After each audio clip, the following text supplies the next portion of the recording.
PMII maju dan mendunia.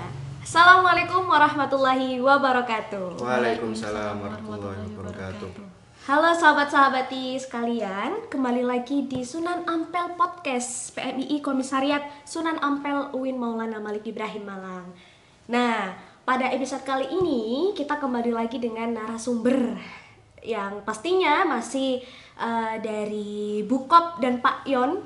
Salah satunya yakni dari Ketua Rayon dan Ketua Kopri Rayon PMII Muhammad Hatta.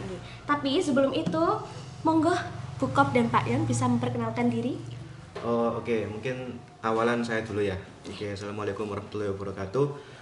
Nama saya Ahmad Qoyim Musaddad, panggilannya Qoyim. Nah, saya dari angkatan 2021,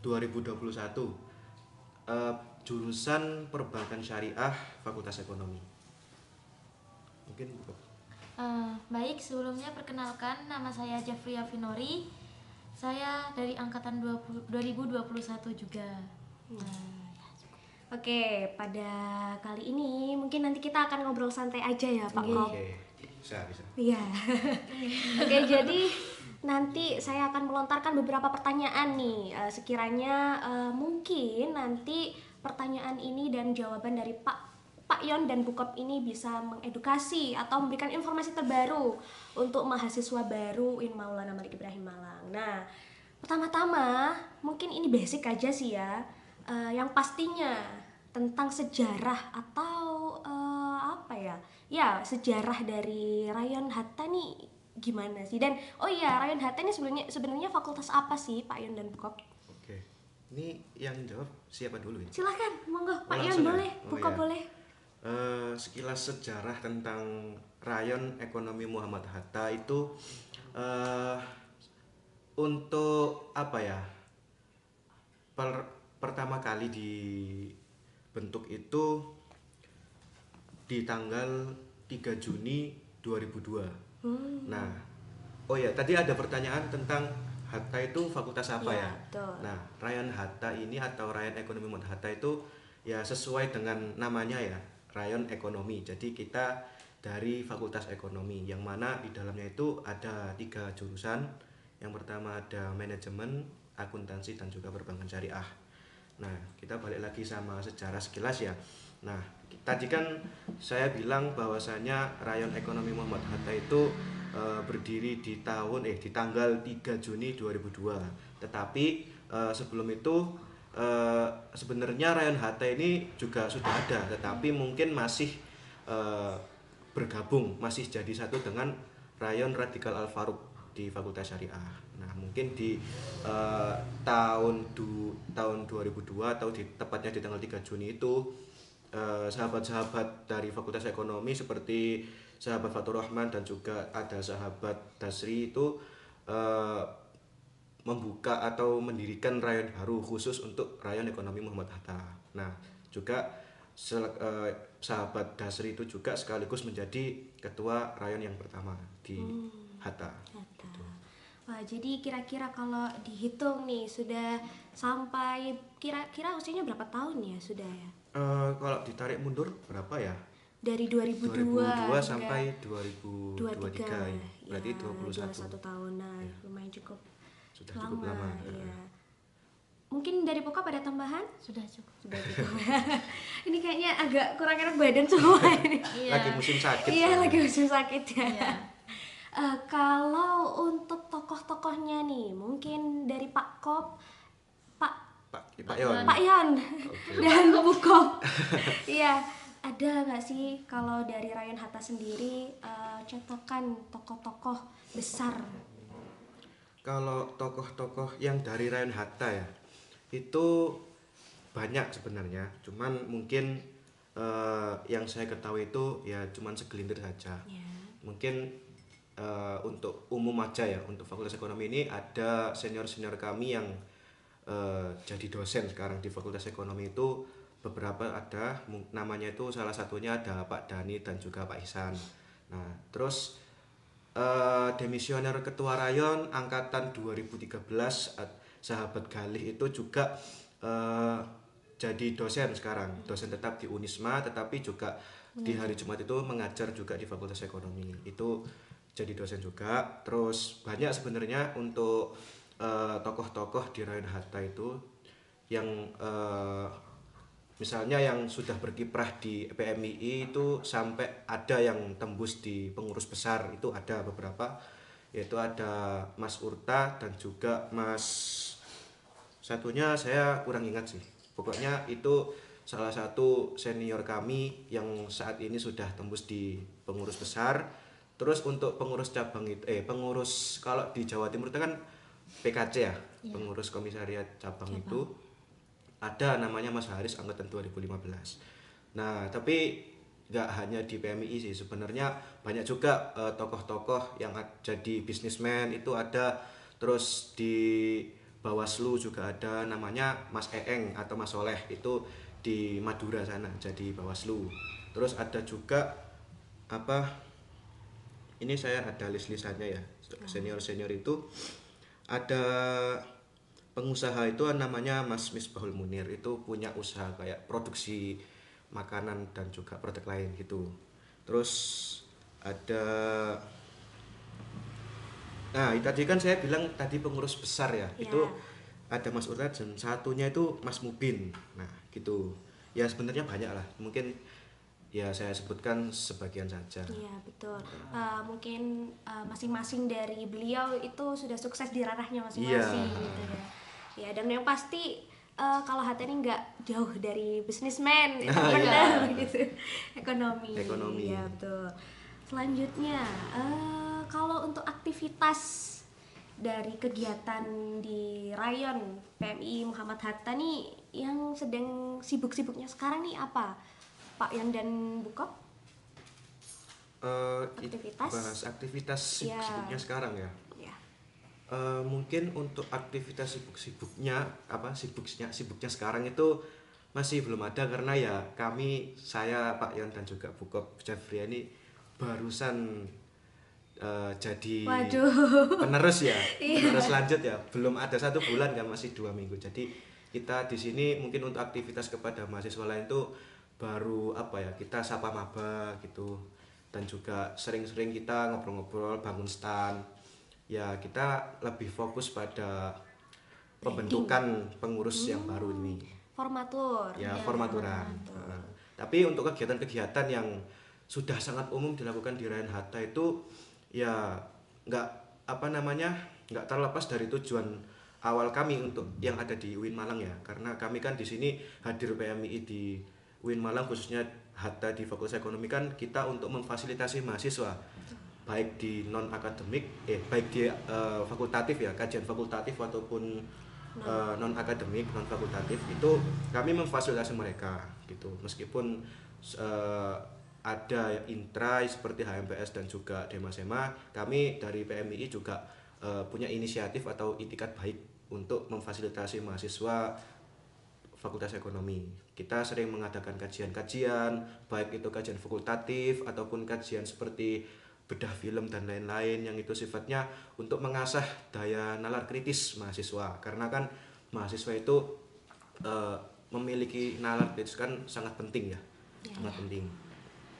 Oke, sebelum saya lanjut untuk jawaban dari Bukop, saya ucapkan selamat ya atas terpilihnya Pak Yon dan Bukop baru. Nah, kira-kira untuk Kopri nih Bu, kalau Kopri sendiri ya, untuk saat ini masih fokus sama formaturan, sama seperti yang sudah diucapkan oleh Pak Yan sebelumnya. Akan tetapi untuk kepengurusan sebelumnya itu sudah ada beberapa dari Kopri sendiri, kegiatan Kopri itu kan kemarin ada itu ya, Harlah Kopri. Nah, alhamdulillahnya Hatta itu mendelegasikan beberapa anak dan menang 2 lomba, yaitu juara 1 orasi dan juara 3 cerdas cermat, seperti itu. Wah, keren ya. Jadi lanjut. Kemudian itu bukan hanya di bidang akademik aja ya lombanya, tapi kemarin itu juga kita ikut sekolah advokasi, dan alhamdulillahnya juga dari Hatta itu ada 7 orang, dan yang terjun ke sana 5 orang karena 2 ada acara lain. Kemudian itu ada juga yang sekolah kadar SKP. SKP itu alhamdulillahnya dari Hatta itu bukan hanya satu delegasi tapi 2 delegasi, dan itu 3 periode pertama, yang periode kedua itu juga 3 alhamdulillah ya, seperti itu. Brandingnya Kopri Hatta ini juga mantep-mantep ya. Alhamdulillah. Dan selanjutnya nih, kira-kira kalau dari kajian atau mungkin proker ya bisa dibilang dari Rayon Hatta sendiri ini, ada nggak sih kajian yang memiliki keterkaitan atau relevansinya dengan kefakultatifan gitu? Ada. Ya, karena kami kan dalam menyusun sebuah kurikulum ya di Rayon Hatta itu, mungkin di Rayon lain juga ada, itu kami sebelum membuat sebuah kajian itu kan kami perlu menelaah terlebih dahulu apa saja sih kebutuhan mahasiswa, karena setiap tahun tahun lalu, 2 tahun lalu, dan tahun sekarang itu kan pasti kebutuhan mahasiswa kan berbeda-beda. Nah itu kita perlu menganalisis kembali, setiap tahun kita selalu analisis. Nah itu kebutuhan mahasiswa itu sekiranya apa saja. Nah itu nanti kita bisa kemas untuk menjadi sebuah kajian. Nah mungkin untuk secara kajian yang pasti atau sering dilakukan itu ya untuk maba khususnya ya seperti kajian KRS. Biasanya kan di semester 1 itu maba-maba itu kan masih bingung ya, apa sih KRS itu.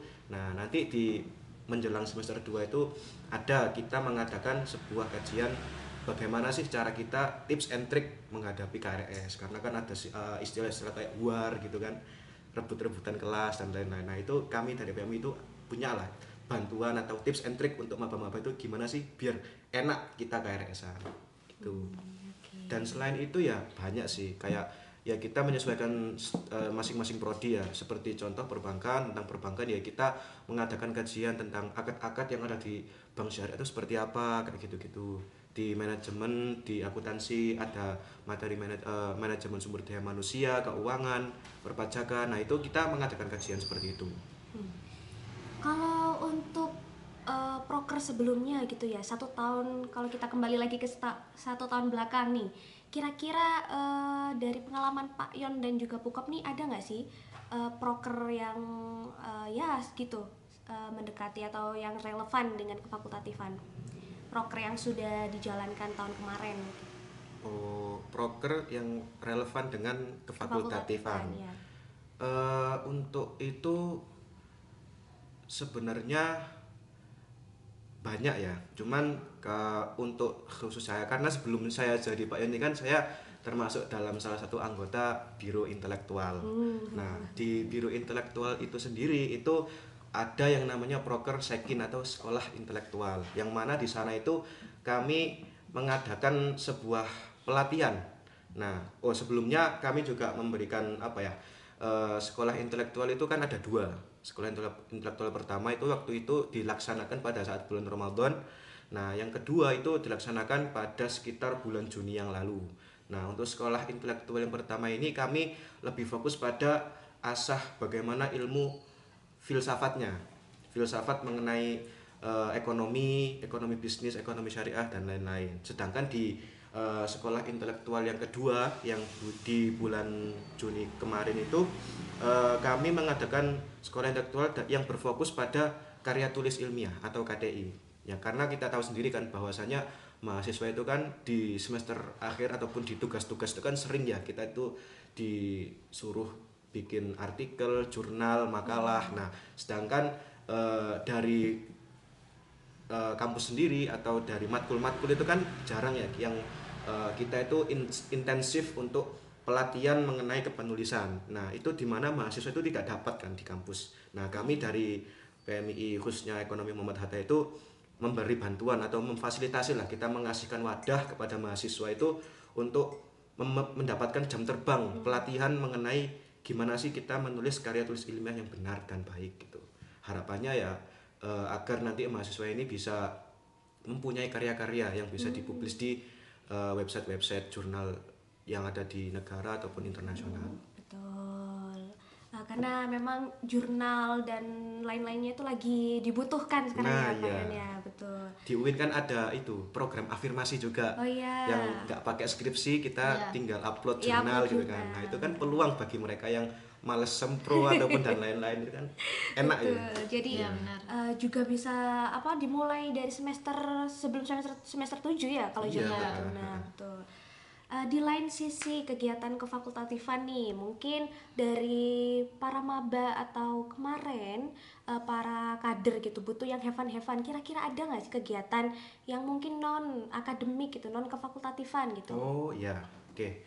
Banyak ya, karena untuk kegiatan-kegiatan have fun itu mungkin sepengetahuan saya itu ada di LSO atau Lembaga Semi Otonom Hatta. Iya. Nah itu ada salah satunya itu ada LSO Nusantara, yang mana itu sekarang itu kita fokus pada kesenian, seni musik, akustik dan lain-lain, ada di Baan juga.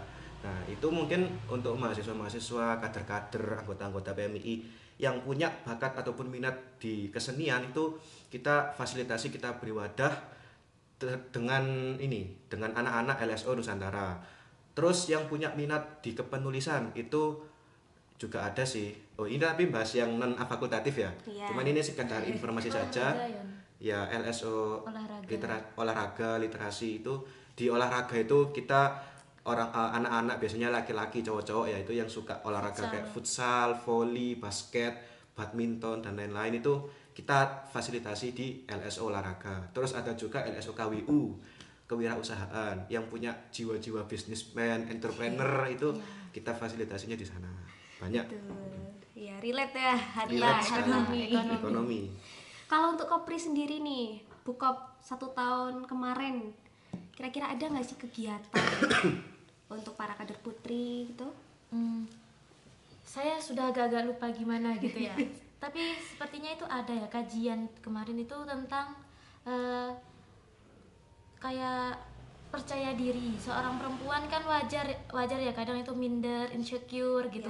Yeah. Nah, dari Kopri sendiri itu memfasilitasi dengan dikasih tahu kalau kita sebagai perempuan itu gak harus minder, gak harus insecure. Kita tuh perlu adanya kayak gini gitu. Dari situ kita have fun-nya dari sana, memberi peluang ke maba untuk percaya diri ke depannya. Seperti itu saja, memberikan penanaman lah kalau kita harus percaya diri, behavior, brain dan juga beauty. Iya. Nah itu biasanya kalau dari Kopri gitu ya. gak luput dari itu. Betul sekali.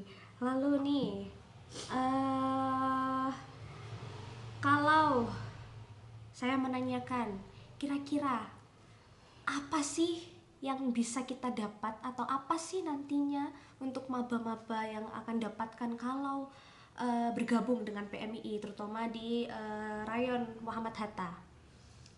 Nah, kalau itu gak perlu dipertanyakan lagi ya, pastinya setiap organisasi pasti ada lebihnya. Ikut sebuah organisasi pasti ada nilai tambahnya, entah itu untuk kita ke depannya, entah itu untuk public speakingnya kita ke depannya, entah itu relasi, wawasan kita. Kan dari PMII sendiri itu ada banyak sekolah ya, dan juga dari Hatta itu menyediakan banyak sekolah, apalagi dari komisariat, dari PC itu kan banyak ya sekolah-sekolah. Berarti dari sana kita mendapat wawasan lebih, kita memiliki relasi dari teman jauh, bukan hanya dari SA saja, seperti itu. Untuk Pak Yan sendiri? Ya, karena PMII ini kan adalah sebuah organisasi yang kita mewadahi mahasiswa ya. Mewadahi di sini maknanya adalah bagaimana sebisa mungkin kita itu bisa membuat mahasiswa ini bisa berkembang. Jadi mereka jauh-jauh yang perantau-perantau, terus mereka itu jangan sekedar kayak datang ke kelas terus ngerjakan tugas, pulang ngopi terus bersenda gurau. Nah, di situ kan untuk menurut saya itu kurang gitu loh. Jadi ya seorang mahasiswa itu justru menurut saya kan karena kita mahasiswa sebagai agen sosial of change atau agen perubahan sosial, yang mana kita kan sebagai penerus yang akan menggerakkan negara nantinya, kita juga perlu mengasah yang namanya soft skill, entah itu public speaking ataupun ilmu akademik ataupun non akademik. Nah, di situ kami lebih fokus bagaimana caranya mahasiswa ini bisa mengembangkan potensi mereka, karena kan kami berfokus di minat bakat ya entah itu mereka punya minat bakat di kewirausahaan atau di literasi, olahraga. Nah, itu kita bisa mengembangkan potensi mereka di sana. Jadi di lain sisi mereka belajar tentang ilmu fakultatif ataupun ilmu kampus, mereka juga kami wadahi atau kami bimbing untuk mengembangkan potensi diri mereka agar menjadi pribadi yang lebih baik. Gitu. Betul, tapi di lain sisi juga kan kita juga tidak harus selalu mendapatkan apa yang dari organisasi itu berikan, tapi bagaimana juga kita bisa memberikan untuk organisasi tersebut. Betul nggak sih, betul, Pak Yona? betul banget, Betul. Pindah kita pembahasannya, sama masih satu pembahasan sih. Saya agak tertarik dan saya kepo bagaimana keadaan Kopri di rayon Muhammad Hatta. Kira-kira Bukop Jafri ya, mungkin bisa spill sedikit bagaimana sih Kopri pada saat ini di Muhammad Hatta. Untuk Kopri saat ini di rayon ekonomi Muhammad Hatta itu alhamdulillah ya, kader putri itu aktif-aktif, bukan hanya untuk ikut kegiatan yang penting-penting saja di PMII, tapi untuk ikut sekolah. Itu kan sekolah bagi kita mahasiswa, apa sih sekolah itu, kayak gitu ya.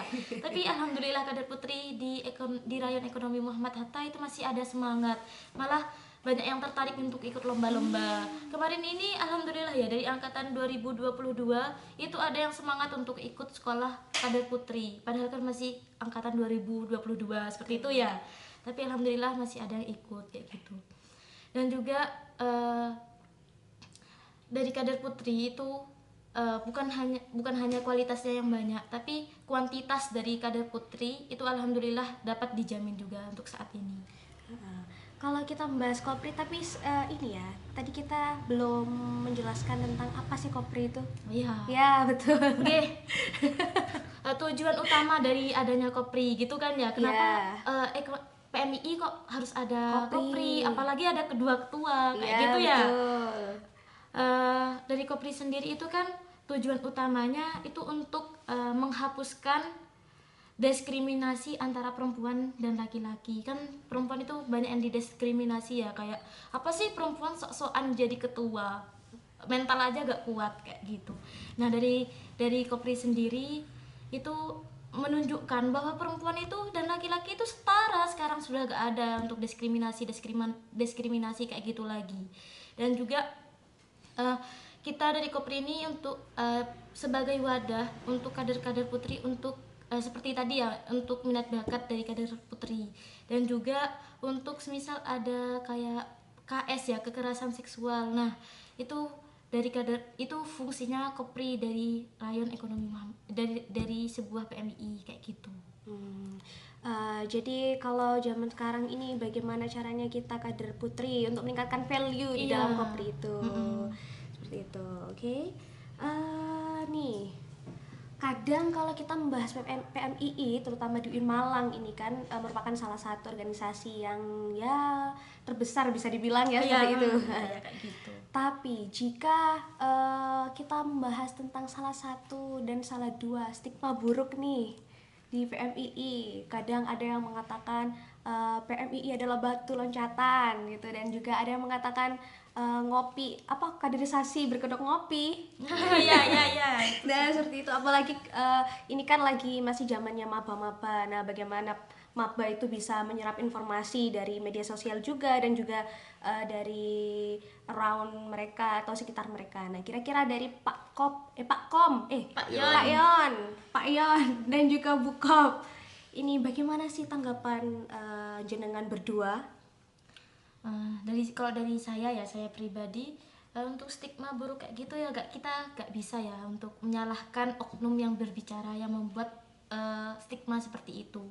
Tapi kembali lagi, setiap organisasi pasti ada sisi positif dan negatifnya tersendiri kayak gitu. Dari PMII banyak sisi positifnya, ada kuantitasnya banyak dari PMII yang dapat kita ambil, dan juga pastinya ada sisi buruknya juga.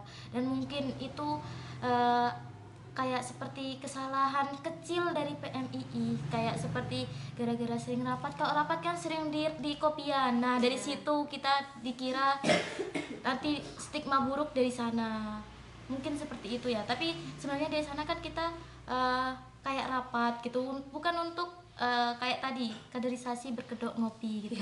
Tapi lebih ke merapatkan untuk kedepannya itu seperti apa, seperti itu. Kalau tanggapan dari Pak Yon? Tanggapan saya ya, singkat jelas saja sih, senyumin saja. Senyumin saja. Ya, karena mau bagaimanapun kita untuk menanggapi negatif dari pihak-pihak yang stigmanya negatif itu kan ya nggak bisa gitu. Jadi ya sudahlah, kita biarkan saja. Yang penting kita kan sudah berniat baik, kita ada landasan, ada tujuan mengapa kita mengadakan kegiatan seperti itu. Karena kan tujuan kita ya seperti yang kita ngajak-ngajak maba, apa yang istilahnya kaderisasi berkedok ngopi. Nah di sana kita ngopi-ngopi emang apa ya, ada sebuah bahasan yang itu berbobot, seperti contoh yaitu tadi nalar kritis ya. Kita membantu maba-maba ini gimana sih caranya kita itu membuka mindset mereka itu cara berpikirnya agar lebih luas. Kita bantu, kita pancing dengan isu-isu yang ada, yang mungkin yang lagi hangat, kita pancing-pancing lah, gimana tanggapanmu tentang gini. Pastikan ada feedbacknya. Nah terus kita sampaikan, oh coba sih kita bandingkan dengan pertimbangan seperti ini. Nah justru kan mungkin maba itu bisa mendapatkan oh seperti ini sudut pandang yang baru. Salah satunya seperti itu. Jadi sebenarnya kaderisasi berkedok ngopi itu nggak salah, karena emang kita ya jujur saja melakukannya. Cuman kan alasan kita ataupun maksud kita mengadakan itu adalah tujuannya itu baik gitu loh. Karena kita ingin membantu maba ini untuk menjadi pribadi yang punya nalar kritis yang tinggi. Karena maba-maba ini kan apa ya, istilahnya bibit.